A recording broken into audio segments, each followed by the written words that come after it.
പരിശുദ്ധ അമ്മ ജീവനോടെ പ്രത്യക്ഷപ്പെട്ട ഈ അൾത്താരയിൽ കയറി നിന്നുകൊണ്ട് പ്രത്യക്ഷീകരണത്തിൻ്റെ സാക്ഷിയാകാൻ കഴിഞ്ഞതിന് അമ്മയ്ക്കും ഈശോയ്ക്കും കോടാനുകൂടി നന്ദി പറയുന്നു. എൻ്റെ പേര് സരിത വിജു. ഇത് എൻ്റെ മോള് വിസ്മയ. ഞാൻ ആലുവയ്ക്കടുത്തുള്ള ആലങ്ങാട് സെൻറ്റ് മേരീസ് ചർച്ച് ഇടവകാംഗമാണ്. ഞാൻ 2019 ഉടമ്പടി എടുത്തത്. പക്ഷേ എനിക്ക് ആ ഉടമ്പടിയിൽ തുടർന്നു പോകാൻ കഴിഞ്ഞില്ല. അങ്ങനെ ഇരിക്കുകയാണ് എൻ്റെ മോള് ജർമ്മൻ പഠിച്ച് ജർമ്മൻ എക്സാം എഴുതുകയും 4ഉം 5ഉം പ്രാവശ്യമൊക്കെ എഴുതിയിട്ടാണ് എക്സാം കിട്ടിയത്. എങ്കിലും പല ഏജൻസികളിലും കൊടുത്തെങ്കിലും സമയനഷ്ടവും സാമ്പത്തിക നഷ്ടവും അല്ലാതെ നമുക്കൊന്നും നേടാൻ കഴിഞ്ഞില്ല. അങ്ങനെ ഞാൻ ഇടയ്ക്ക് കൃപാസനത്തിൽ വരികയും അഖണ്ഡ ജപമാലയ്ക്ക് പങ്കെടുക്കുകയും ചെയ്യുമായിരുന്നു. പക്ഷേ എൻ്റെ 2019 ഉടമ്പടി മുടങ്ങിപ്പോയതുകൊണ്ട് എനിക്ക് ഉടമ്പടി എടുക്കാനായിട്ട് പേടിയായിരുന്നു. അതിനെ തുടർന്ന് ഞാൻ മോളോട് പറഞ്ഞ് അങ്ങനെ ഉടമ്പടി എടുക്കാൻ പറഞ്ഞ് മോൾ ഉടമ്പടി എടുത്തു. ഞാനും മോളും കൂടിയാണ് ഇവിടെ ക്ലാസ്സിൽ അറ്റൻഡ് ചെയ്തത്. ഉച്ച കഴിഞ്ഞായിരുന്നു ക്ലാസ്. വലിയ തിരക്കൊന്നുമില്ലാത്ത ഒരു ഇതായിരുന്നു. അങ്ങനെ ഞങ്ങൾ ക്ലാസ് അറ്റൻഡ് ചെയ്ത് വീട്ടിൽ ചെന്ന് പ്രാർത്ഥന എത്തിച്ച് കിടന്നപ്പോൾ ഒരു സ്വപ്നം കാണാനിടയായി. അതായത് എൻ്റെ കുട്ടിക്കാലം. ആ കുട്ടിക്കാലത്ത് ഞാൻ എൻ്റെ വീടിൻ്റെ ജനല തുറക്കുമ്പോൾ എൻ്റെ വീടിൻ്റെ മുകൾ ഭാഗത്തായി അമ്മയുടെ ആഷ് കളറുള്ള തിരമാല എൻ്റെ വീടിൻ്റെ മുകളിൽ എൻ്റെ വീടിൻ്റെ സംരക്ഷണമായിട്ട് നിൽക്കുന്നത് ഞാൻ കണ്ടു.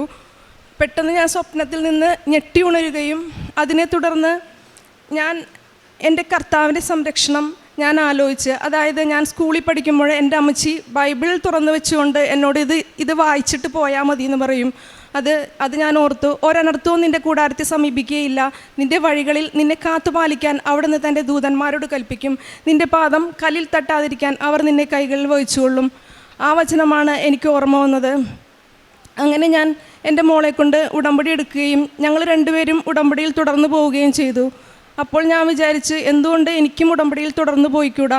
അങ്ങനെ ഞാൻ 2025 സെപ്റ്റംബർ മാസം ഉടമ്പടി പുതുക്കി. അങ്ങനെ ഉടമ്പടി നല്ല രീതിയിൽ തുടർന്നു പോവുകയായിരുന്നു. എനിക്കൊരു 10 വർഷമായിട്ട് ഒരു വയറുവേദന ഉണ്ടായിരുന്നു. അതായത് ഗ്യാസ് സംബന്ധമായ എന്ത് ഭക്ഷണം കഴിച്ചാലും എനിക്ക് വയറുവേദനയാണ്. അസഹ്യമായ വയറുവേദന. ഹോസ്പിറ്റലിൽ ചെന്ന് ഒരു ഇഞ്ചക്ഷൻ എടുക്കുമ്പോൾ അത് മാറുമായിരുന്നു. പക്ഷേ എന്നാലും വേറെ സ്പെഷ്യലിസ്റ്റിനെ ഒന്നും കാണിക്കാൻ ഞാൻ പോയിട്ടില്ല. അങ്ങനെ ഇരിക്കുമ്പോഴാണ് എനിക്ക് ഗ്യാസിൻ്റെ വയറുവേദന ഈ ഉടമ്പടിക്ക് ശേഷം വന്നത്. അങ്ങനെ ഞാൻ അമ്മയുടെ ഉടമ്പടി ഉപ്പ് എടുത്ത് കഴിച്ചായിരുന്നു. അങ്ങനെ ഒരു 6 ദിവസം കഴിച്ചപ്പോഴേക്കും ഞാൻ എൻ്റെ വയറുവേദന മുഴുവനായിട്ടും എടുത്തു മാറ്റി. ഇപ്പോൾ 6 മാസമായി എനിക്ക് ഒരു വയറുവേദനയും ഉണ്ടായിട്ടില്ല. എന്ത് ഭക്ഷണവും എനിക്ക് കഴിക്കാമെന്നുള്ള ഒരു സൗഖ്യമാണ് അമ്മ തന്നേക്കണത്. ഇതാണ് എൻ്റെ ആദ്യത്തെ സാക്ഷ്യം. അതിനുശേഷം എനിക്ക് ഒരു 10-12 കൊല്ലമായിട്ട് തൈറോയിഡിൻ്റെ ഗുളിക കഴിക്കുന്നുണ്ടായിരുന്നു. എപ്പോഴും കഴിക്കില്ല, ഇടയ്ക്ക് കഴിക്കും, നിർത്തും, അങ്ങനെയായിരുന്നു. അങ്ങനെ എനിക്ക് തോന്നി ഒന്ന് തൈറോയ്ഡ് സ്കാൻ ചെയ്ത് നോക്കണമെന്ന്. അങ്ങനെ പോയി തൈറോയ്ഡ് സ്കാൻ ചെയ്ത് നോക്കി. പക്ഷേ എനിക്ക് തൈറോയ്ഡ് നോർമലായിരുന്നു. ഈ 10-12 വർഷമായിട്ട് തൈറോയ്ഡുള്ള ഞാൻ ഇപ്പോൾ ഉടമ്പടിക്ക് ശേഷം ടെസ്റ്റ് ചെയ്ത് നോക്കിയപ്പോൾ അത് നോർമലായിട്ട് മാറി. ഇതാണ് എൻ്റെ രണ്ടാമത്തെ സാക്ഷ്യം. പിന്നെ എൻ്റെ മോളുടെ ജർമ്മൻ സാഹചര്യങ്ങളും എക്സാമിൻ്റെയും ഏജൻസിയുടെ സാഹചര്യങ്ങളും എൻ്റെ മോള് പറയും. ആദ്യം തന്നെ ഈശോയ്ക്കും അമ്മ മാതാവിനും ഒരു കോടി നന്ദി പറയുന്നു. എൻ്റെ പേര് വിസ്മയ. ഞാൻ 2025 ഓഗസ്റ്റ് 22 ആദ്യമായിട്ട് ഉടമ്പടി എടുക്കുന്നത്. ഞാൻ ജർമ്മൻ ലാംഗ്വേജ് പഠിച്ച് എക്സാം എഴുതി പാസ്സായെങ്കിലും ഒരു നല്ലൊരു ഏജൻസി കിട്ടാണ്ട് വിഷമിക്കുകയായിരുന്നു. അങ്ങനെ കുറേ ഏജൻസികൾ കൊടുത്തിട്ടും സാമ്പത്തിക നഷ്ടം, സമയനഷ്ടം കൂടാതെ നമുക്കൊന്നും പ്രയോജനം ഉണ്ടായിരുന്നില്ല. പിന്നെ 2025 ജൂൺ മാസത്തിൽ ഞാൻ ഒരു നല്ലൊരു ഏജൻസി കണ്ടുപിടിച്ച് അവർക്ക് എൻ്റെ ഡോക്യുമെൻറ്റ്സും സർട്ടിഫിക്കറ്റ്സൊക്കെ കൊടുത്ത് പേപ്പർ വർക്കിന് സ്റ്റാർട്ടാക്കി. എങ്കിലും 2 മാസം കഴിഞ്ഞപ്പോൾ അവിടെയും തടസ്സങ്ങൾ വന്നു. സെപ്റ്റംബറിലും എനിക്ക് പോകാൻ പറ്റില്ല എന്ന് എനിക്ക് ഉറപ്പായി. അങ്ങനെയാണ് ഞാൻ ഉടമ്പടി എടുക്കുന്നത്. അമ്മ എന്നോട് ഇടയ്ക്കിടയ്ക്ക് പറയുമായിരുന്നു ഉടമ്പടി എടുക്കാനായിട്ട്. അപ്പോൾ എനിക്ക് വലിയ ഇൻട്രസ്റ്റ് ഇല്ലായിരുന്നു. ഇത് ഒട്ടും നടക്കൂല എന്ന് എനിക്ക് അറിഞ്ഞപ്പോഴാണ് ഞാൻ മാതാവിനോടുള്ള വിശ്വാസം കൂടിയത്. പിന്നെ ഞാൻ ഇൻസ്റ്റഗ്രാമിൽ ഓരോ റീൽസ് കാണുമ്പോൾ ഓരോ സാക്ഷ്യങ്ങൾ ഇങ്ങനെ കയറി വരും. അത് ജർമ്മൻ ലാംഗ്വേജായിട്ട് ബന്ധപ്പെട്ട ഓരോ സാക്ഷ്യങ്ങളായിരിക്കും. അങ്ങനെ കുറേ കണ്ട് എനിക്ക് വിശ്വാസം വന്ന് ഉടമ്പടി എടുത്ത്. പിന്നെ ഉടമ്പടി എടുത്ത് കഴിഞ്ഞ് 2 മാസം കഴിഞ്ഞ് പിന്നെ ഡിസംബർ 17 എനിക്ക് വിസ അപ്പോയിൻമെൻറ്റ് ഡേറ്റ് കിട്ടി. പിന്നെ പച്ചത്തിരിയിൽ 7 എന്നുള്ള നമ്പർ ഉരുകി വന്ന് അപ്പോൾ തന്നെ എനിക്ക് മനസ്സിലായി എൻ്റെ മാതാവ് എൻ്റെ കൂടെ ഉണ്ടെന്ന്. പിന്നെ വിസ ഇൻ്റർവ്യൂ നന്നായിട്ട് അറ്റൻഡ് ആക്കി. അവിടെ ഉപ്പും തൈലവും പുരട്ടി എൻ്റെ സർട്ടിഫിക്കറ്റ്സൊക്കെ സബ്മിറ്റ് ആക്കി. ഒരു 3 വീക്സ് കഴിഞ്ഞപ്പോഴേക്കും വിസ ഡിസ്പാച്ചറായെന്ന് പറഞ്ഞിട്ട് മെസ്സേജ് വന്ന് വിസ എൻ്റെ കയ്യിൽ, പാസ്പോർട്ട് എൻ്റെ കയ്യിൽ കിട്ടി. ഉപ്പും തൈലവും തേച്ച് ഞാൻ പ്രാർത്ഥിച്ച് തുറന്ന് not by merit but by grace എൻ്റെ വിസ, ജർമ്മൻ വിസ അതിലുണ്ടായിരുന്നു. ഇത്രയും കാലമായിട്ടും ഓരോ ഏജൻസിയിൽ കൊടുത്തിട്ടും കിട്ടാത്ത വിസ ഞാൻ ഉടമ്പടി എടുത്തേ പിന്നെ എനിക്ക് എൻ്റെ മാതാവ് എനിക്ക് തന്നു. അതും ഈ പാസ്പോർട്ടിൻ്റെ 7ാമത്തെ പേജിൽ തന്നെ വിസ അടിച്ച് കിട്ടി. പിന്നെ ജോസഫ് അച്ഛൻ പറഞ്ഞ ഗോൾഡൻ 7 തന്നെ എനിക്ക് ഏപ്രിൽ 7 തന്നെ ഞാൻ ജർമ്മനിക്ക് പോവുകയാണ്. ആ ഗോൾഡൻ 7 എനിക്ക് തന്നെ കിട്ടിയെന്ന് ഞാൻ ഉറച്ച് വിശ്വസിക്കുന്നു. കുടുംബ പ്രാർത്ഥന എത്തിക്കാനും ഒന്നും എനിക്ക് ഭയങ്കര മടിയൊക്കെ ആയിരുന്നു. ഉടമ്പടി എടുത്തപ്പോൾ ഞാൻ എല്ലാ ദിവസവും പള്ളിയിൽ പോവും, കുർബാന കൂടും, എല്ലാ ദിവസവും കുടുംബ പ്രാർത്ഥനയ്ക്ക് വന്നിരിക്കും. അതേ പിന്നെ എൻ്റെ മടിയെല്ലാം പോയി. ഇപ്പോൾ ഒരു മടിയും കൂടാതെ കുടുംബ പ്രാർത്ഥനയിലും വിശുദ്ധ കുർബാനയിലും പങ്കെടുക്കും. മനുഷ്യർക്ക് അസാധ്യമായത് ദൈവത്തിന് സാധ്യമാണ്. ലൂക്ക 18:27. അങ്ങനെ ഞാൻ ഈ ഏപ്രിൽ 7 ജർമ്മനിക്ക് പോവുകയാണ്. ചൊവ്വാഴ്ച ദിവസം തന്നെ പോകാനുള്ള അനുഗ്രഹം മാതാവ് എനിക്ക് തന്ന്. അങ്ങനെ എനിക്ക് പ്രേക്ഷിത പ്രവർത്തനം എന്ന് പറയുന്നത് ഞാൻ എല്ലാ മാസവും പത്രം വാങ്ങി കൊടുക്കും. പിന്നെ കഴിഞ്ഞ മാസം വേളാങ്കണ്ണി പോയപ്പം തമിഴ് പത്രം വാങ്ങിക്കൊടുത്ത് ഞാൻ പള്ളിയിലേക്ക് പത്രം കൊണ്ട് കയറിയത് എനിക്ക് ഓർമ്മയുള്ളൂ. അവിടെ ചെന്നപ്പോൾ സെക്കൻഡുകൾ കൊണ്ട് എൻ്റെ കയ്യിലത്തുള്ള പത്രങ്ങളെല്ലാം തീർന്ന് അവരെന്നോട് ചോദിച്ച് വാങ്ങണമായിരുന്നു പത്രം. പെട്ടെന്നായിരുന്നു പത്രം തീർന്നത്. പിന്നെ ഞാൻ ജർമ്മനിക്ക് പോകുമ്പോൾ ഇവിടുന്ന് ജർമ്മൻ ലാംഗ്വേജ് പത്രം വാങ്ങിയിട്ടാണ് പോണത്. മാതാവിനും ഈശ്വരകുമാരനും 1000 നന്ദി. എനിക്കിപ്പോൾ 43 വയസ്സായി. ഞാൻ 6 മാസമായിട്ടുള്ള ഉടമ്പടിയിൽ സജീവമായി പ്രവർത്തിക്കുന്നത്.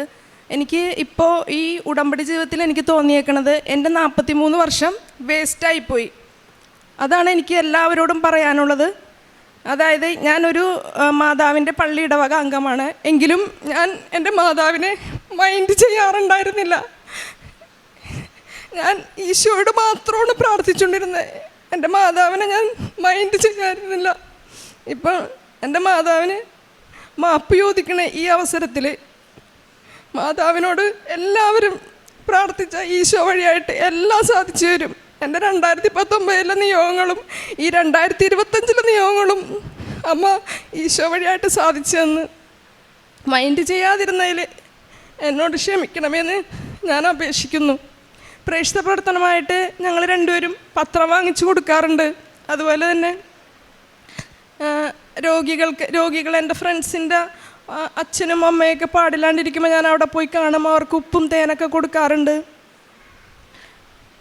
പിന്നെ പ്രാർത്ഥനയിൽ സജീവമായി പങ്കെടുക്കാറുണ്ട്. കുർബാനയിൽ ഞാൻ അച്ഛൻ ഈശോനെ പൊക്കുമ്പോൾ ഞാൻ അപ്പത്തിൽ ക്രൂശിത രൂപം മുൾമുടി അണിഞ്ഞിരിക്കുന്ന ഈശോനെ ഞാൻ കാണാറുണ്ട്.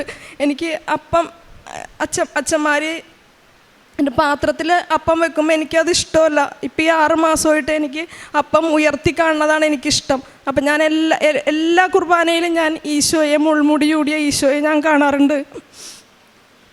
പിന്നെ കുടുംബ പ്രാർത്ഥന എത്തിക്കാൻ ഇപ്പം ഈ പറഞ്ഞോളെ എനിക്ക് ഉടമ്പടിക്ക് മുമ്പ് മടിയായിരുന്നു. പക്ഷേ ഇപ്പം എല്ലാ ദിവസവും മുടങ്ങാതെ ഉടമ്പടി പ്രാർത്ഥനയിലും അച്ഛൻ്റെ ഡെയിലി ബ്രെഡിലും ഉടമ്പടി ധ്യാനത്തിലും സജീവമായി പങ്കെടുക്കാറുണ്ട്. ഇത്രയും അനുഗ്രഹങ്ങൾ തന്ന ഈശോയ്ക്കും എൻ്റെ അമ്മയ്ക്കും കോടാനുകൂടി നന്ദി പറയുന്നു. ഇനിയും വന്ന് സാക്ഷ്യം തുടരും. അതാണ് എൻ്റെ സാക്ഷ്യം. സങ്കീർത്തനങ്ങൾ 36, 7, 8 തിരുവചനങ്ങൾ. ദൈവമേ, അങ്ങയുടെ കാരുണ്യം എത്ര അമൂല്യം! മനുഷ്യമക്കൾ അങ്ങയുടെ ചിറകുകളുടെ തണലിൽ അഭയം തേടുന്നു.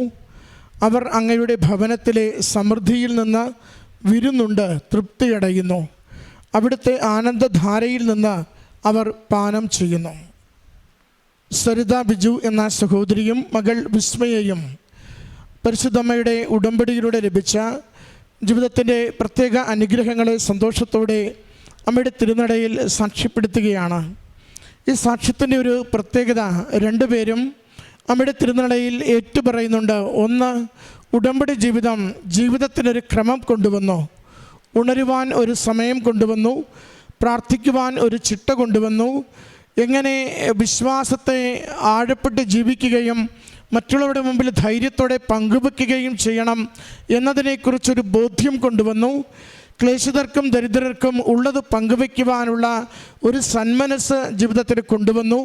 അങ്ങനെ ദൈവനാമത്തെ അറിഞ്ഞ് സ്നേഹിച്ച് ബോധ്യത്തോടു കൂടി ജീവിക്കുവാനും മഹത്വപ്പെടുത്തുവാനും ജീവിതത്തിനൊരു മാറ്റം ഉടമ്പടിയിലൂടെ കൊണ്ടുവന്നുവെന്ന് രണ്ടുപേരും ഏറ്റുപറയുന്നുണ്ട്.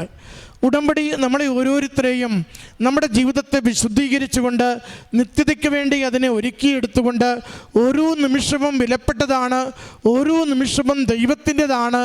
ദൈവത്തിന് ഹിതകരമായ രീതിയിൽ ജീവിതത്തിൽ പ്രവർത്തിക്കുമ്പോൾ ദൈവം നമ്മുടെ ജീവിതത്തിൻ്റെ ഏതൊരു പദ്ധതിയുടെ മേലും ഏതൊരു ക്ലേശത്തിൻ്റെ മേലും ആശീർവാദത്തിൻ്റെ കരം വിരിച്ചുകൊണ്ട് അനുഗ്രഹത്തിലേക്ക് നയിക്കും എന്നത് നമുക്ക് ഉടമ്പടിയിൽ ലഭിക്കുന്നൊരു ബോധ്യമാണ്. അതാണ് ഈ രണ്ടുപേരും പറയുന്നത്. ഞങ്ങളുടെ ജീവിതത്തിലൊരു മാറ്റം വന്നത്, 43 വർഷത്തെ ജീവിതത്തിനൊരു പുതിയ തുടക്കം നൽകിയത് അത് ഉടമ്പടിയിലൂടെയാണെന്ന്. നമ്മൾ ഉടമ്പടിയിലേക്ക് വരുമ്പോൾ കേവലം ഭൗതിക നന്മകൾ നേടുവാൻ വേണ്ടിയുള്ള ഒരു എളുപ്പവഴിയായിട്ടല്ല, മറിച്ച് ഇന്ന് വരെയും അകലെ മാറ്റി നിർത്തി എൻ്റെ കർത്താവിനെ ഹൃദയത്തോട് ചേർത്ത് പിടിച്ച് അമ്മയുടെ കരം പിടിച്ചുകൊണ്ട് ഈശോയുടെ അനുഗ്രഹം പ്രാപിക്കുവാനുള്ള ഒരു വിശുദ്ധമായ വിശ്വാസ ജീവിതം വിശ്വസ്തയോടുകൂടി നയിക്കുന്നതിന് നമ്മളെ സഹായിക്കണമേ എന്ന് പ്രാർത്ഥിക്കുവാനും ജീവിതത്തെ പുനഃക്രമീകരിക്കുവാനും സാധിക്കുന്നുണ്ടോ എന്ന് പരിശോധിക്കണം. അതിന് കൃത്യമായും ഉടമ്പടി നിബന്ധനകളെ ഓരോ തവണയും നാം ഒന്ന് പരിശോധിച്ച് വായിക്കുമ്പോൾ അതിലെന്തൊക്കെയാണോ ഉപേക്ഷിക്കുവാനുള്ളത് ആ ഉപേക്ഷകളിലേക്ക് നമ്മുടെ തീരുമാനങ്ങൾ വരണം. എന്തൊക്കെയാണോ ജീവിതത്തോട് ചേർത്ത് പിടിക്കുവാനുള്ളത് അവ ചേർത്ത് പിടിക്കുവാൻ നമുക്ക് നിർബന്ധമുണ്ടാവണം. പാപത്തിൻ്റെ മേഖലകളെ ഉപേക്ഷിക്കുവാനും കുംഭസാരത്തിൻ്റെ വിശുദ്ധ കുർബാനയുടെ തിരുവചന പാരായണത്തിൻ്റെ മേഖലകളിലേക്ക് ജീവിതത്തെ ആഴപ്പെടുത്തി നിർത്തുവാനും നമ്മൾ ശ്രമിക്കുമ്പോൾ അതിലൂടെ നമ്മുടെ ആത്മീയ ജീവിതം മാറ്റപ്പെടുന്നുണ്ട്, ഭൗതിക ജീവിതത്തിന് മാറ്റം വരുന്നുണ്ട്. നാം പ്രാർത്ഥിക്കുന്ന നിയോഗങ്ങൾക്ക് അത് അനുഗ്രഹമായി തിരികെയും ചെയ്യുന്നുണ്ട്. മകൾ പ്രത്യേകതയോടുകൂടി സൂചിപ്പിച്ചു, അവരുടെ ജർമ്മൻ ഭാഷാ പഠനത്തിന് വിദേശത്തേക്കുള്ള യാത്രയ്ക്ക് അത് അമ്മ മാതാവ് ഈ നാളുകളിൽ എങ്ങനെ കരം പിടിച്ച് നടത്തുകയും അത് ഫലമണിയിച്ച് അനുഗ്രഹിക്കുകയും ചെയ്യുന്നുവെന്ന്. ഉടമ്പടിയിലൊരു നിയോഗം വെച്ചിട്ടുണ്ടോ, ഉടമ്പടി തന്നെ ആ നിയോഗം അമ്മ മാതാവ് നയിക്കുന്നുവെന്ന് നമ്മളെ ഓർമ്മപ്പെടുത്തും.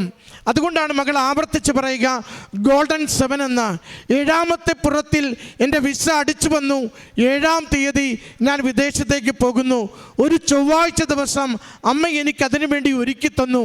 ഇതെല്ലാം ഉടമ്പടിയുമായി ബന്ധപ്പെട്ട അക്കങ്ങളും ദിവസങ്ങളുമാണ്.